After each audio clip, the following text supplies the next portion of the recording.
प्रधानमंत्री नरेंद्र मोदी आज करेंगे बेल्जियम की राजकुमारी से मुलाकात। भारत की 7 दिवसीय आर्थिक मिशन पर आई बेल्जियम की राजकुमारी ने सोमवार को विदेश मंत्री एस जयशंकर, रक्षा मंत्री राजनाथ सिंह और केंद्रीय वाणिज्य मंत्री पीयूष गोयल से मुलाकात की थी। पंजाब के लुधियाना में संयुक्त किसान मोर्चा की आज इमरजेंसी बैठक। सोमवार को चंडीगढ़ में सीएम भगवंत मान के साथ हुई किसानों की बैठक रही बेनतीजा। सीएम के बीच मीटिंग से जाने से लेकर नाराज किसानों ने 5 मार्च से चंडीगढ़ में धरना शुरू करने का ऐलान किया। सुप्रीम कोर्ट में गंभीर अपराधों में दोषियों के आजीवन चुनाव लड़ने पर रोक लगाने संबंधित याचिका पर सुनवाई। याचिका में मौजूदा 6 साल के प्रतिबंध को नाकाफी बताया। हालांकि केंद्र ने अपने हलफनामे में इस पर फैसले को संसद का अधिकार क्षेत्र बताया है। पटना हाई कोर्ट में बीपीएससी की 70वीं प्रारंभिक परीक्षा रद्द करने की दायर याचिका पर सुनवाई। सांसद पप्पू यादव सहित अभ्यर्थियों की एक गुट परीक्षा रद्द कर दोबारा कराने की मांग कर रहा है।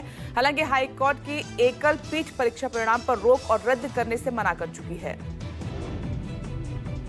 बंबई हाई कोर्ट में सेबी की पूर्व प्रमुख माधवी बुचपुरी को लेकर आज अहम सुनवाई है। सेबी ने माधवी के खिलाफ शेयर घोटाला मामले में केस दर्ज करने के आदेश को चुनौती दी है। मुंबई की निचली अदालत ने एसीबी को माधवी सहित 5 लोगों पर केस दर्ज करने के आदेश दिए थे। हरियाणा के बहुचर्चित हिमानी नरवाल हत्याकांड का संदिग्ध सचिन गिरफ्तार। पुलिस को मिली 3 दिनों की रिमांड। मृतक हिमानी की मां सविता ने कहा कि पुलिस कार्रवाई और थ्योरी से नहीं है संतुष्ट। कांग्रेस कार्यकर्ता हिमानी नरवाल की गहरी दोस्ती वाली थ्योरी पर उनकी मां सविता ने उठाए सवाल। कहा कि मेरी बेटी की किसी से गहरी दोस्ती नहीं थी। पार्टी के नेताओं पर भी हत्या कराने का जताया शक। मृतका की मां सविता ने राज्य सरकार और पुलिस प्रशासन को दी चेतावनी। कहा कि अगर मेरी बेटी के हत्यारे को फांसी नहीं हुई तो कर लूंगी आत्महत्या। हरियाणा कांग्रेस कार्यकर्ता हिमानी नरवाल का आरोपी हुआ गिरफ्तार। बहादुरगढ़ के नजदीक के गांव का रहने वाला है हिमानी का आरोपी। आरोपी के पास से हिमानी का मोबाइल फोन और ज्वेलरी भी बरामद हुई है। शुरुआती जांच में आरोपी का बड़ा कबूलनामा। हिमानी की हत्या उसके घर पर ही की गई थी। हत्या के बाद शव को सूटकेस में बंद करके ले गया था। हिमानी के साथ काफी समय से दोस्ती में था। आरोपी खुद को बताया हिमानी का बॉयफ्रेंड। ब्लैकमेल करने की बात भी सामने आई। हिमानी को काफी पैसे भी दे चुका था आरोपी के मुताबिक हिमानी बार बार अधिक पैसे की डिमांड कर रही थी। हत्याकांड की जांच के लिए एसआईटी कर दी गई है गठित। हिमानी का शव शनिवार को रोहतक के पास हाईवे पर मिला था। महाराष्ट्र के जलगांव में केंद्रीय मंत्री रक्षा खड़से की बेटी से हुई छेड़छाड़ मामले में अब तक 4 गिरफ्तार, 3 फरार। आरोपियों की तलाश तेज। 2 मार्च को हुई थी छेड़खानी। जलगांव छेड़छाड़ के आरोपियों के एकनाथ शिंदे गुट के शिवसेना से जुड़े होने की खबर।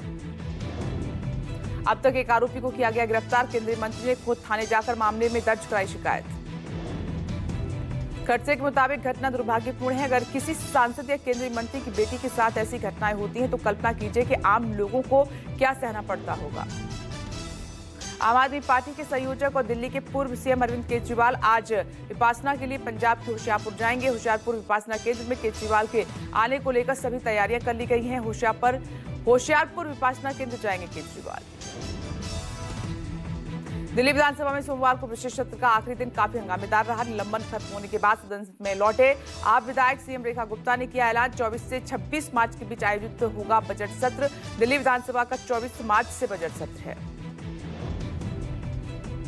दिल्ली सीएम रेखा गुप्ता ने कैग रिपोर्ट को लेकर पूर्ववर्ती आप सरकार पर हमला किया। मुख्यमंत्री ने मोहल्ला क्लिनिक पर सवाल उठाते हुए कहा कि नकली मरीज, फर्जी टेस्ट, नकली दवाओं के असली भुगतान का काला सच कैग रिपोर्ट से उजागर हो चुका है। आप सरकार की लूट का हो चुका है खुलासा।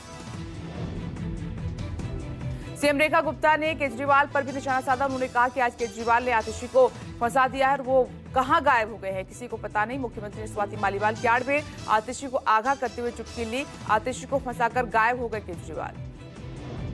दिल्ली विधानसभा की नेता प्रतिपक्ष ने महिला सम्मान योजना के 2500 रुपए को लेकर सीएम से पूछे सवाल। कहा जनता के पैसों से चलने वाले सदन में सकारात्मक बात होनी चाहिए, न कि पूर्ववर्ती सरकार को कोसने की। मुख्यमंत्री बताए महिला को कब मिलेंगे पैसे।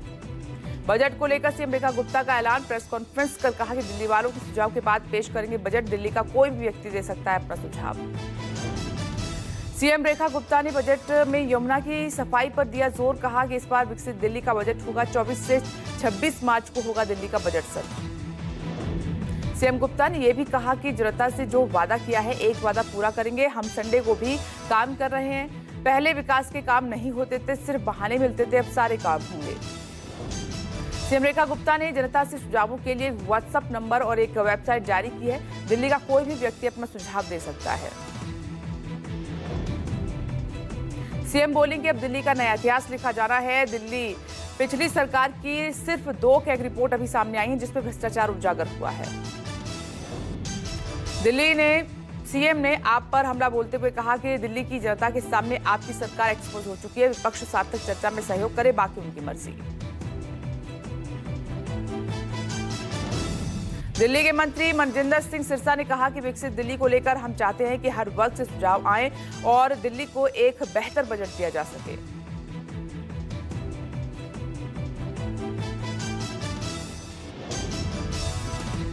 देखिए, विकसित दिल्ली का प्रधानमंत्री जी का जो कल्पना है, उसको साकार करने के लिए सबका साथ, सबका विकास, सबका प्रयास। हम चाहते हैं कि हर वर्गों से इसमें सुझाव आए और दिल्ली का एक बेहतर बजट दिल्ली के लिए दिया जा सके। उसके लिए हमने आज व्हाट्सएप नंबर भी सीएम साहिबा ने हमारे जारी किया और एक ईमेल आईडी भी दी है। हम चाहते हैं कि सब लोग उसके ऊपर अपने सुझाव भेजें, ज़्यादा से ज़्यादा सुझाव हमारे पे आए, हम उनको खंगालें और बेस्ट बजट जो है हम दिल्ली के लोगों को दे पाएँ। दिल्ली बीजेपी अध्यक्ष वीरेंद्र सचदेवा ने कहा कि दिल्ली विधानसभा का बजट सत्र 24 मार्च से शुरू हो रहा है। विकसित दिल्ली को लेकर यह बजट होगा। वीरेंद्र सचदेवा बोले, पिछले 7 से 8 दिनों में ही योजना बनाकर मीटिंग करके अपना काम शुरू कर दिया है। ये बजट दिल्ली के लोगों के लिए होगा। बीएसपी प्रमुख मायावती ने अपने भतीजे आकाश आनंद को सभी पदों से हटाने के बाद सोमवार को पार्टी से भी निष्कासित कर दिया। एक्स पर पोस्ट के जरिए मायावती ने आकाश के प्रति उठाए कदम की जानकारी दी। माया ने कहा कि आकाश अपने ससुर अशोक सिद्धार्थ के प्रभाव में है। आकाश आनंद ने अपनी बुआ और बीएसपी प्रमुख मायावती के फैसले को सहर्ष स्वीकार करते हुए खुद को बीएसपी का आजीवन कैडर बताया। एक्स पर पोस्ट कर आकाश ने कहा कि मैंने त्याग, निष्ठा और समर्पण के गुण अपनी बुआ से ही सीखे हैं। उनका हर फैसला मेरे लिए सिर आंखों पर रहेगा।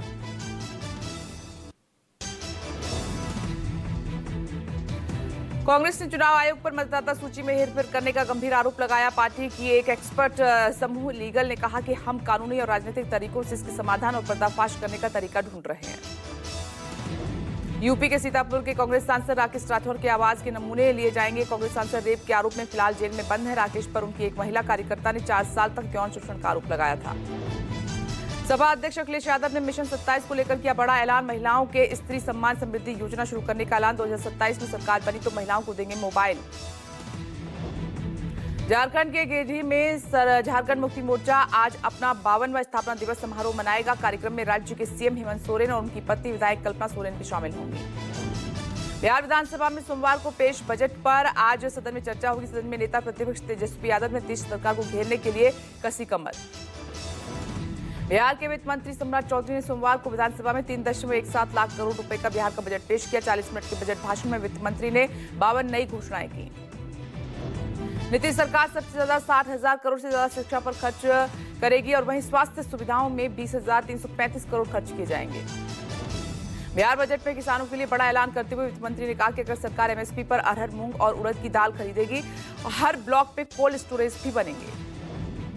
तेजस्वी यादव ने बजट को बकवास बताया। मीडिया से बात करते हुए उन्होंने कहा कि इन्हें सरकार बचाने की चिंता है और हमें बिहार की चिंता है। बिहार बीजेपी प्रदेश परिषद की आज पटना के बापू सभागार में अहम बैठक है। सभी जिला मंडल और वार्ड अध्यक्ष सहित प्रदेश पार्टी पदाधिकारी करेंगे शिरकत। आगामी विधानसभा चुनाव की रणनीतियों पर चर्चा।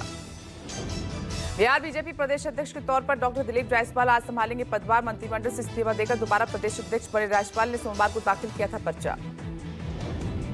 मुंबई के सपा विधायक अबू आजमी ने मुगल शासक औरंगजेब को लेकर दिया विवादित बयान। कहा कि औरंगजेब निरंकुश नहीं बल्कि धर्मनिरपेक्ष शासक था। सपा विधायक के बयान पर गरमाई महाराष्ट्र की सियासत।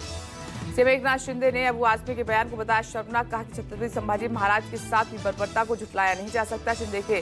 शिंदे ने सपा विधायक देशद्रोह का मुकदमा दर्ज करने की मांग की। पीएम मोदी ने विश्व वन्य जीव दिवस के मौके पर जंगल सफारी का आनंद उठाया। गिर नेशनल पार्क में की सफारी।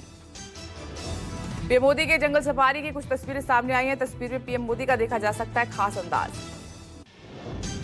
प्रधानमंत्री मोदी ने विश्व वन्य जीव दिवस के अवसर पर जीव जंतुओं की रक्षा का आह्वान किया। इस दिन को मनाने का उद्देश्य दुनिया भर के जीव जंतुओं का संरक्षण सुनिश्चित करना है।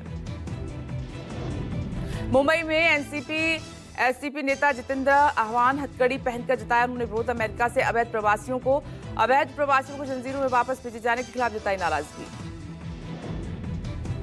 जितेंद्र ने कहा कि भारतीयों को अमेरिका में अन्याय का करना पड़ रहा है सामना। कोई भी भारतीय अमेरिका में सुरक्षित नहीं है। सरकार अमेरिका के बारे में नहीं बोल रही है एक भी शब्द।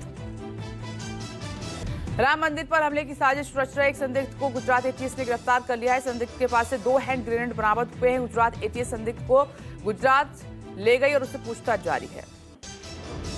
सुप्रीम कोर्ट से यूट्यूबर रणवीर इलाहाबादिया को मिली बड़ी राहत। कोर्ट ने रणवीर को अपने सोशल मीडिया और पॉडकास्ट पर शो अपलोड करने की दी इजाजत। इलाहाबादिया को शालीनता बनाए रखने के निर्देश दिए हैं। मथुरा उत्तर प्रदेश मथुरा के महावन क्षेत्र में स्थित रमन रेती आश्रम में भव्य होली का आयोजन किया गया। लोगों ने फूलों, लड्डू मार, लठमार और रंगों से होली खेली। पंजाब के बठिंडा में पुलिस ने भीड़ तालाब बस्ती में एक नशा तस्कर के अवैध निर्माण को जेसीबी से ध्वस्त कराया। पुलिस और प्रशासन ने मिलकर यह अभियान चलाया। नशे के विरुद्ध अभियान के तहत एक्शन में है पंजाब सरकार और कार्रवाई लगातार जारी है। सूत्रों के मुताबिक बठिंडा में नशा तस्कर पर हो सकती है बड़ी कार्रवाई। कल नशे को लेकर एक बड़े ड्रग्स सप्लायर पर हुई थी बुलडोजर की कार्रवाई। जालंधर के फिल्लौर में हुई थी बुलडोजर कार्रवाई। नशे के विरुद्ध अभियान के तहत जसप्रीत सिंह नाम के सप्लायर के घर पर चला बुलडोजर। जसप्रीत सिंह पर एनडीपीएस के 3 मामले दर्ज हैं। आज 98वें दिन भी किसान नेता जगजीत सिंह डल्लेवाल का आमरण अनशन जारी है। देश भर में एमएसपी गारंटी कानून के मुद्दे पर प्रदेश स्तरीय महापंचायत करने की तैयारी।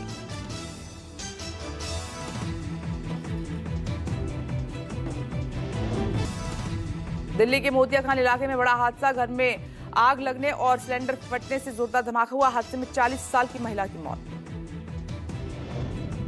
सिलेंडर ब्लास्ट का वीडियो आया सामने। सिलेंडर फटने से दीवार उड़ी और मची चीख पुकार। 4थी मंजिल से एक जला हुआ शव बरामद हुआ।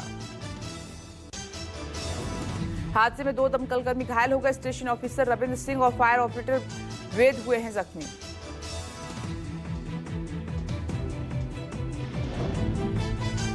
श्रीनगर में बर्फबारी के कारण शहर में शीतलहर जारी है। डोडा में भारी बर्फबारी और बर्फ हटाने का काम जारी। डोडा के भालीसा क्षेत्र में बर्फबारी के बाद चारों तरफ बर्फ जमी हुई है। मशीनों से क्लियर किया जा रहा है रास्ता। किश्तवाड़ से करीब 6 किलोमीटर की दूरी पर गढ़ में हिमस्खलन हुआ है। गांव के लोगों ने बहुत मुश्किल से जान बचाई। गांव को जोड़ने वाली सड़क पूरी तरह से बंद। बर्फ जमने से गांव के लोगों को परेशानी हो रही है। जल्द मशीनों के जरिए रास्ता क्लियर किया जाएगा ताकि एक जगह से दूसरी जगह जा सके। पश्चिमी विक्षोभ की वजह से जम्मू कश्मीर, हिमाचल प्रदेश और उत्तराखंड में बारिश और भारी बर्फबारी हुई है। हिमाचल के कुल्लू और मंडी में भूस्खलन से भारी तबाही, कई वाहन मलबे में दबे। जम्मू कश्मीर में बारिश और बर्फबारी के कहर की वजह से चली 10वीं, 11वीं और 12वीं की आज होने वाली परीक्षा। 1 और 3 मार्च को होने वाली परीक्षा 24 और 25 मार्च को होगी। मैदानी इलाकों में बारिश और ओलावृष्टि ने फिर से ठंड बढ़ाई है। पहाड़ों में हो रही बर्फबारी से दिल्ली एनसीआर में भी ठंड महसूस की जा रही है। आज से 6 दिवसीय ब्रिटेन और आयरलैंड के दौरे पर रवाना होंगे विदेश मंत्री एस जयशंकर। ब्रिटेन के साथ रक्षा, व्यापार, अर्थव्यवस्था, स्वास्थ्य और शिक्षा सहित सांस्कृतिक संबंध मजबूत बनाने पर होगी चर्चा।